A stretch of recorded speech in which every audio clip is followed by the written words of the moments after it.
கண்டென்ட்ல இப்ப இன்வெஸ்டிகேஷன் புலியா இருக்கட்டும், அதாவது கார்த்திக் பிள்ளை இவர் வந்து என்ன ஒரு புதுசா ஒரு உருட்டு உருட்டுறாங்கன்னா, அஜித்தை பத்தி இவங்க பேசுனதுனாலதான், அதாவது அஜித் வந்து டோன்ட் டச் சொன்னாரு, இதை வந்து நாங்க வெளியே சொன்னனாலதான் யோகி பாபு வந்து கோவப்பட்டு அவர் வந்து பாத்தீங்கன்னா இந்த மாதிரி எல்லாம் எதுவும் நடக்கல அப்படிங்கறத வந்து பாத்தீங்கன்னா அவரோட ட்விட்டர் பேஜ்லயும் சேனல்லயும் உட்காந்து பேசிட்டு இருக்காரு.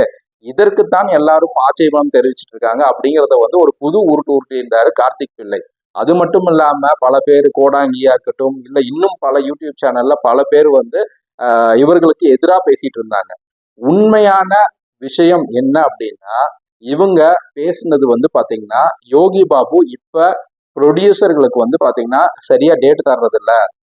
இப்போ ஒருத்தர் வந்து ஒரு 10 லட்சம் ரூபாய் கொடுக்குறாங்க அப்படின்னா, இன்னொரு ப்ரொடியூசரோ 15 லட்சம் ரூபாய் கொடுத்தாங்கன்னா அவங்களுக்கு முதல்ல டேட் கொடுத்துறாரு, இவங்களோட டேட்டை வந்து அப்படியே வந்து தள்ளி போடுறாரு. இதுதான் குற்றச்சாட்டு. இது